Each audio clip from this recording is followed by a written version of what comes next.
All right, influenza. So, what did you learn about it yesterday? When was it? Yesterday?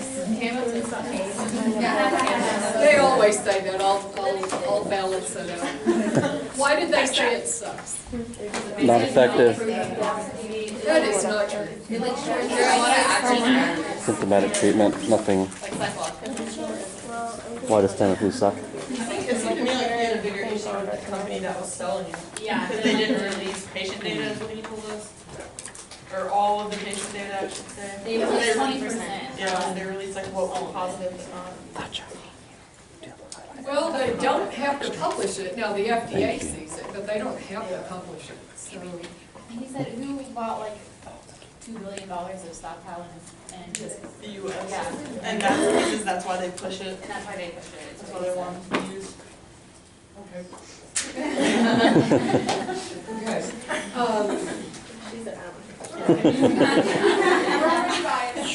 So, well, it's one opinion, and he's got data that he uses to back it up. So it's balanced. It's in the balance. Okay, so first page. I know he covered a lot, so we'll go through this fairly quickly. He and I overlap a lot. So the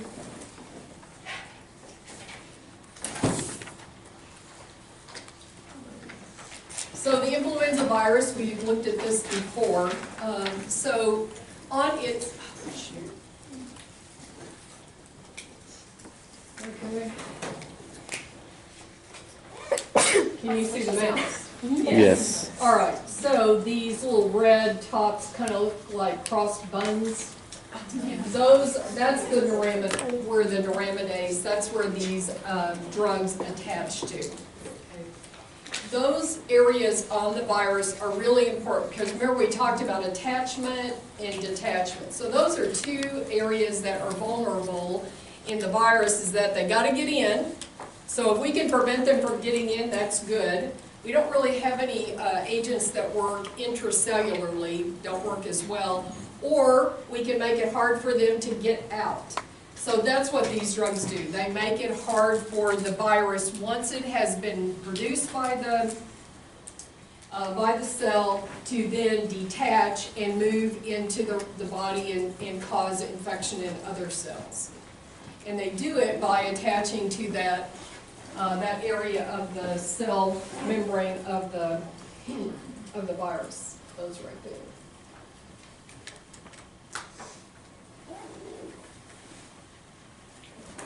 So you talked about, you've got influenza A, influenza B, right?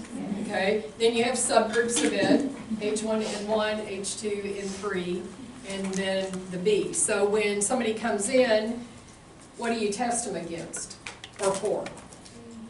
A and B. Okay. So it's always a somewhat of an educated guess as to what the virulence of a viral population will be a year ahead of time. We knew this was not going to be a very strong vaccine this time because the southern hemisphere got it before we did, and they had very poor effects, and we've seen that in this country. So people who got vaccinated, only about 10% had really good immune response, mostly due to that H2N3. The 10% efficacy, is that specific for influenza A or B or both? Both, as far as, well, the big problem was that it's the H3N2, I always get it backwards, the H3N2 makes it a more virulent, it makes it a more serious infection, and that one did not get as covered as well with the current vaccine. So it had about a 10% efficacy this year. Okay.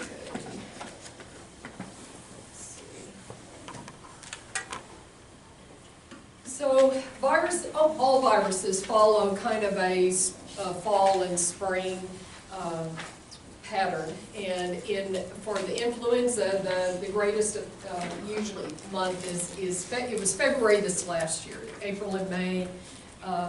It can go into March, April, May. I now see physicians who vaccinate all year round. You need several weeks ahead. That's why usually we'll start vaccinating people August, September, especially high risk. to give them time to develop an adequate immunity for the flu. So usually we look for it to start in about October. That would be early. November and December starts ramping up, and then after Christmas is usually our very big months. That was the past year. Here is where we are. I went on the CDC website and looked at what the current activity is. Those in red are still very highly active and lots of cases being reported. Here we're in a low group, so that's good. In our state it seemed to be fairly pervasive. Other states you'll see it congregating in only certain areas or cities. We still tend to be across the state. Influenza deaths, so the CDC reports how many children have died from influenza. The last really bad flu season was the 2014-2015. We're at about that level now with pediatric deaths. I think that says 137. I think the last thing I saw was about in the 140s for pediatric.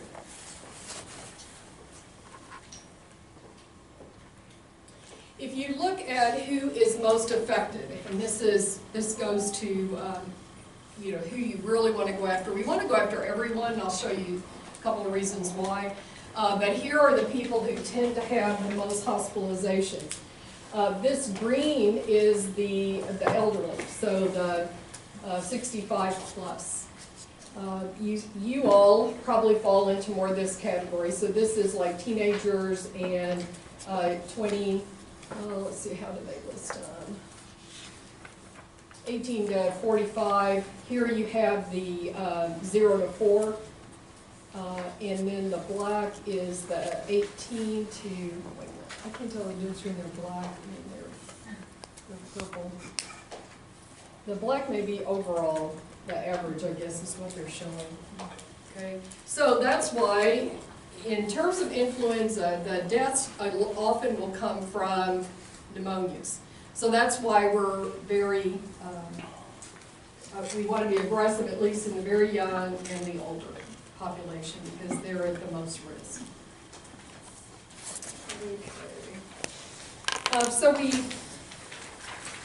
on page 2, under higher risk for influenza complications, you'll see pregnant women, some ethnic minorities are listed there, American Indians, Alaskan Natives, and then those with underlying disease, so especially those who have underlying pulmonary disease, so asthma, COPD is very high risk, other heart diseases, people who have compromised or immunocompromised immune function, kidney, liver,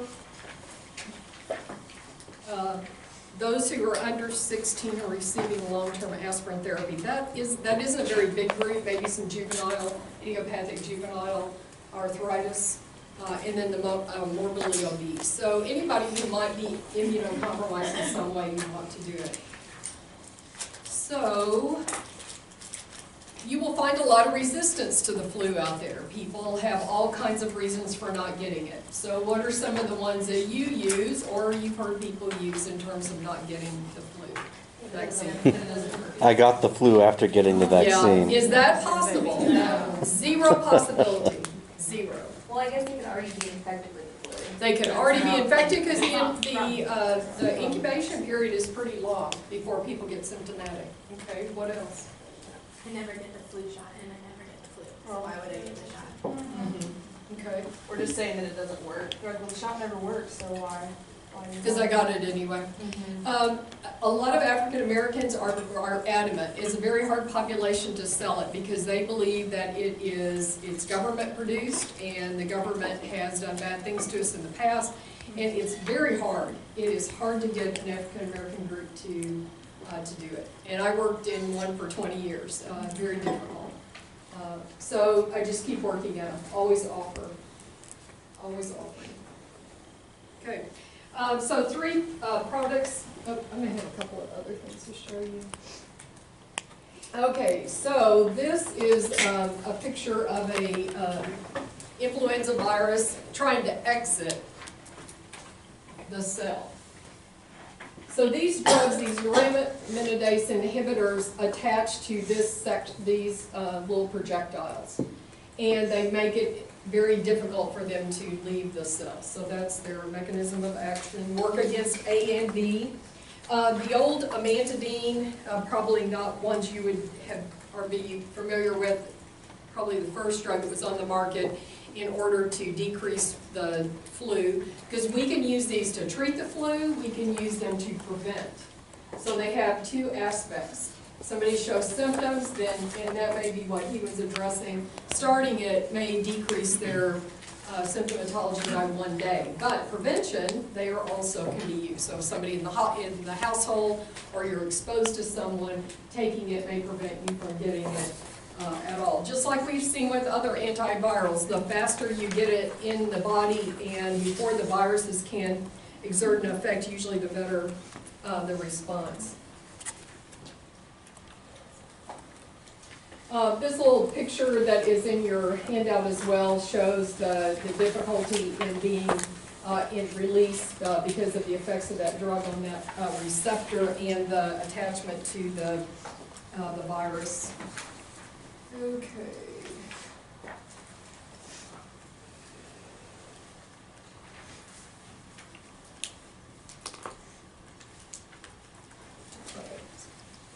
Above page 2.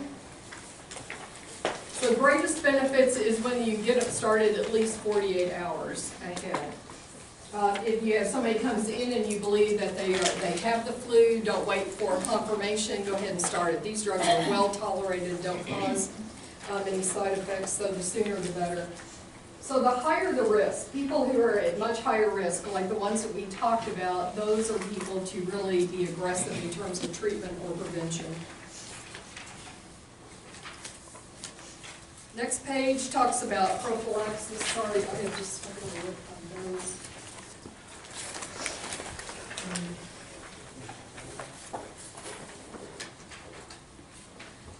Okay, so let's just go down through those bullet points. So prophylaxis isn't recommended unless if more than 48 hours have elapsed. I've seen people bend that. Especially when there was, like you got one kid in the family and everybody. You're worried about everybody being exposed.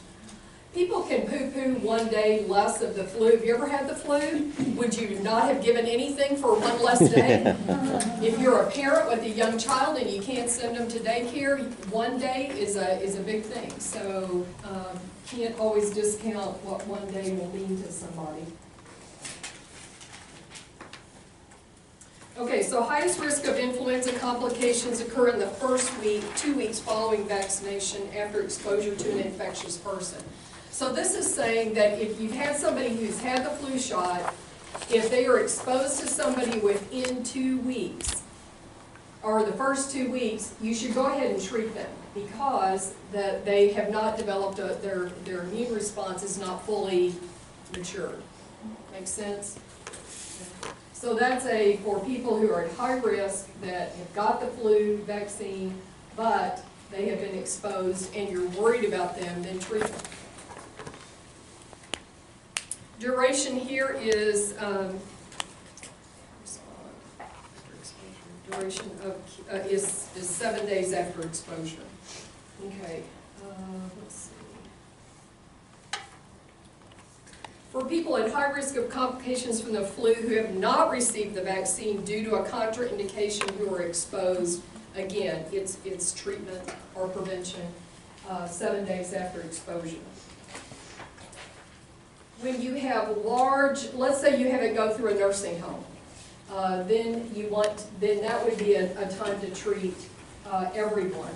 And here, the minimum treatment is 2 weeks for at least 1 week after the last known case. Okay? So the higher the risk of the population, the longer the duration of treatment. So if you look at the two at the bottom, you've got one that is oral, one that's an inhaler, which is Relenza, and then the last one is IV. If you look down through there, the adult dose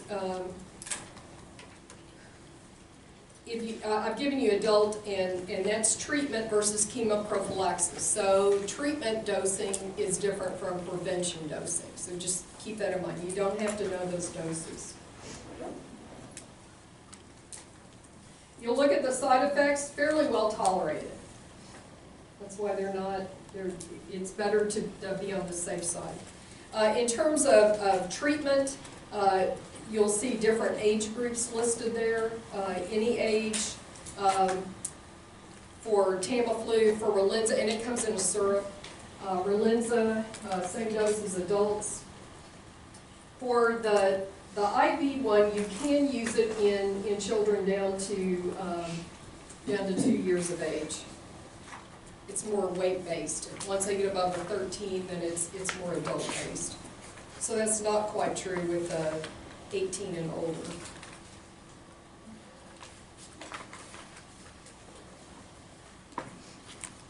In terms of Relenza, again, you can use it in children. It's weight-based. Under the Tamiflu. Under the Relenza, the length of time depends on whether you're dealing with a household outbreak or a community outbreak. So the more it's a community outbreak, let's say all the kids in the school are getting it, then they would treat longer. They could treat up to 28 days.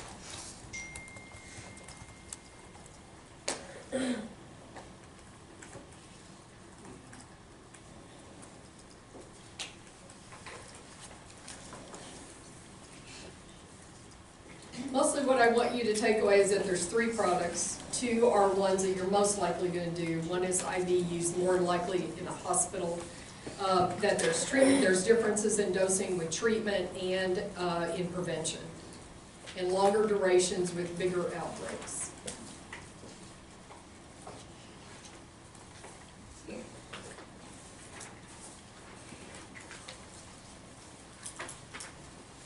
The inhalers on the next page, if you're not familiar with them, with an inhaler, but what this one has is it has a disc that contains pills, and this one has 4. So it has a place in there, that little wheel part that you see here is where they would drop the disc down that contains the medication. This is the mouthpiece, this is the covering. You close it up, take the mouthpiece off, and there's a little wheel or device that will advance that pill around or advance the disc around to where a pill is. And then it's a dry inhaler, so they have a little needle in there that will pierce that powder, and then they can breathe it in. Dry powder inhalers are good because they don't require a large updraft. That's why you can use them in children and people who have like COPD. Because they can generate a large enough, they can generate on low flow a large enough updraft to get the drug down into the lungs. Any questions on these? Okay, so why treat? This is looking at a community of people or a population of people. So in this one, the blue people are not immunized, in the very top, not immunized, but they're healthy. And you don't have any people in this group that are immunized. But you do have a couple who become sick. So what happens to the population? Most of them get sick. You will always have a few people who won't succumb. Different makeup, different immune system, they just don't. In the middle, you have a healthy population. You have a few people who are immunized. They're in yellow. You introduce 2 people who are sick in red, what happens? Population still gets sick. You have those who were immunized don't get sick, and you still have those people who are not going to succumb. So the last is when you have a large number of people immunized, and you have healthy people not immunized, and you introduce the virus into the population, what happens? Herd immunity. Very few get sick. That's the reason to immunize. It's called a herd effect. Okay. So a herd immunity is that when you have enough people immunized against a disease, it helps to protect those who can't be or not. So the reason why I think people can get away with saying, I'm not going to immunize my children, is because the majority of people are immunized. The more that goes down, the more the illness in a population goes up, and the more likely that those who are most vulnerable who can't be immunized will get sick. That's the reason to immunize. Now, however you can translate that into your patients is important. When I get immunized, I can't give it to anybody else, okay? And as healthcare workers, you'll have to be immunized. They won't let you work unless you are, because you will be so exposed, and you will also see other people, you can expose others. So as healthcare workers, we have to be immunized. Okay? That's the importance. It's the effect on the herd. Okay. So let's talk about the vaccines. So, and we'll do this when we get to into ID at the end of the year. We'll talk about different types of immunity. So we have innate immunity and we have acquired immunity. Innate immunity is what you get from your mom. Acquired immunity we get in many different ways. We can get it actively, we can get it passively. One of the active ways we get it is through vaccinations. And you see as you follow the path down is acquired, active, is where our vaccines fall.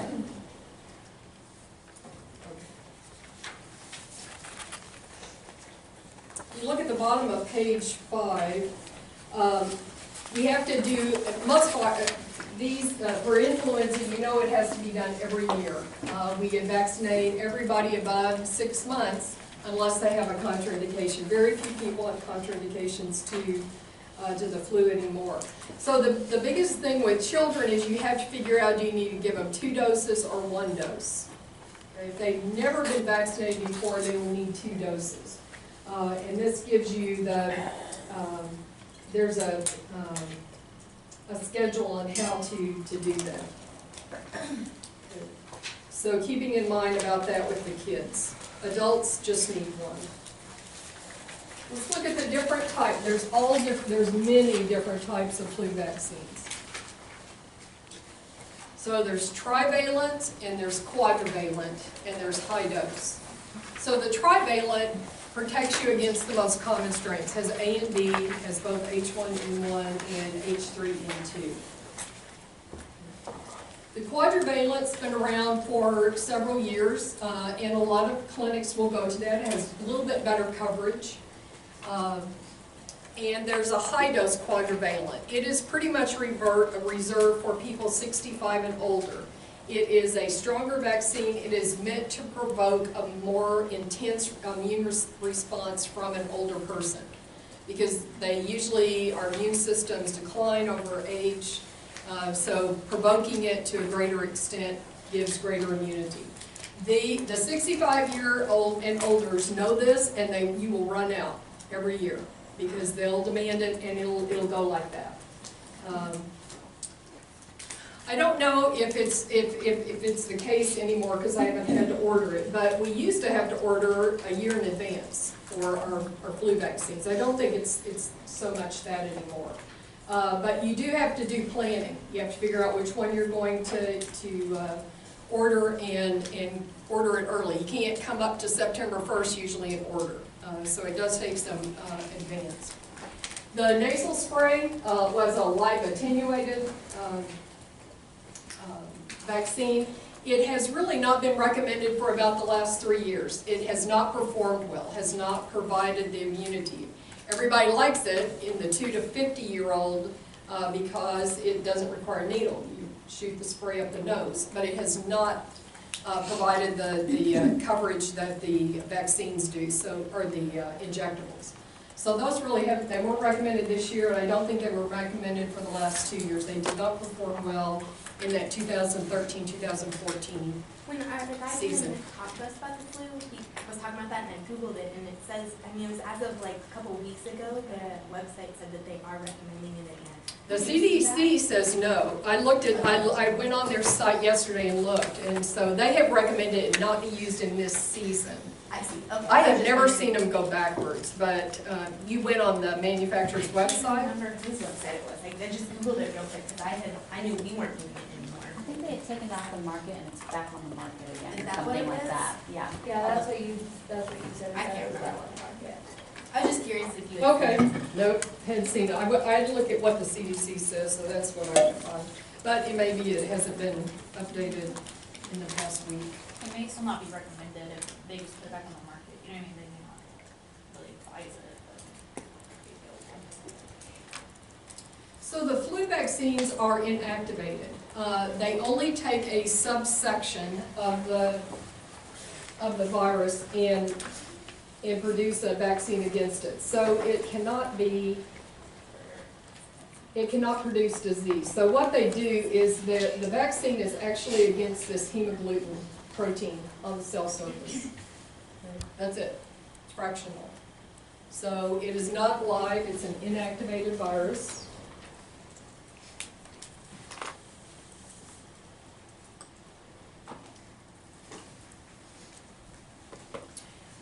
Let's see. The other ones we have is we have recombinant DNA technology that we use to produce vaccines. So there's also, in addition to inactivated viruses, there is recombinant DNA virus. And so this is the way it is produced. We use yeast cells in this case to work for us. We take the genetic material that we want the virus to, or we want the yeast cell to produce. We insert it into its DNA sequence, and that yeast cell will pump out antibodies until we kill it. And so then we take it and use it to produce a vaccine and vaccinate folks with it. So that's recombinant DNA.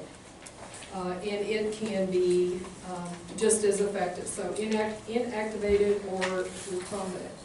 You'll also see some of the flu vaccines will say they're inactivated with an adjunct. So they add substances to the vaccine in order to provoke a greater response. So those are available as well, and they'll list it. Most of the time it's an oil. I think it's what is it, MAH00093. It's an oil, squalene oil that they use to help provoke the immune system. One of the problems with vaccines for a long period of time is that we grew them in eggs. Very cheap, very easy. We take a bunch of eggs and we inject them and we get it to produce the virus, the antibodies for us. Well, a lot of people, if people are, in the past, if that was the only source, you couldn't be vaccinated if you had severe allergies to eggs. And if you've ever gotten a flu vaccine, it was one of the things at the top, they'll make you, say, have you been ill in the last 48 hours? Are you running a fever? Are you allergic to eggs? You have this little sheet that you have to fill out. So there is now ways they use cell culture instead. They use a dog, kidney cells, I think they say. Yep. And they're using a different medium. So you can use those. There are those alternatives. So there's almost anybody can have a safe injection influenza vaccination. It's completely egg-free. They really recommend, it depends on the egg allergy as to whether or not you can use one that has been grown in chicken eggs or not. Okay, questions about those? Did you cover that as well? Did y'all cover the vaccines? Okay. We will hit these again in the fall when we do ID because it'll be very timely. It'll be about the time when you were wanting to vaccinate people. On the very last page, who should not be vaccinated? Those less than 6 months. Most children, there's an IgG passive transfer from moms to babies before they're born. That usually attenuates after about 6 months, so most children are considered covered. If they've had a severe or life-threatening allergy to an influenza vaccine or its ingredients. So that will be one thing that you'll ask.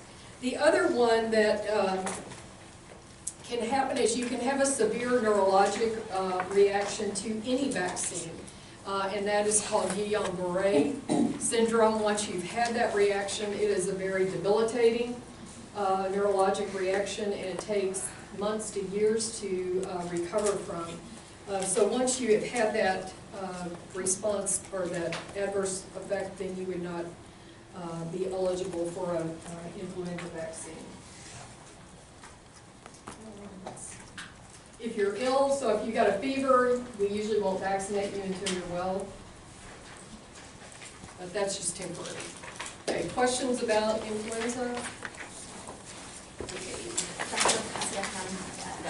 And it says in February of 2018, the U.S. Centers for Disease Control and Prevention Advisory Committee voted in favor of a renewed recommendation of vaccination for the 2018 season. But now it says they only meet like 3 times a year. Right. ACIP, and then Right. they bring it up. Yeah, they haven't changed it on their main website. Probably because they have. Thank you, I look at it. Well, they just met. Oh, so They met in February, January or February. Oh, yeah, that's what, then that's what they, so I don't know, I guess the CDC might. So it hasn't been incorporated. They don't report to the CDC, but they do a lot of their information comes out through the CDC. This is on the flu mist quadrivalent website, so. I'll look at it, but as of yesterday, it wasn't on. Yeah, there's Thank you. Or at least, do you need a break? Okay, let's take a 5-minute break. You need to go to the bathroom and do that, and we'll start talking about CDC.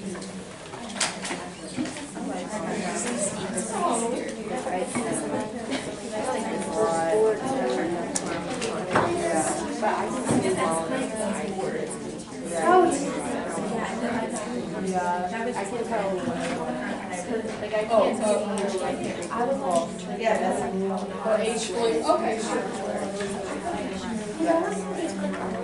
Okay. I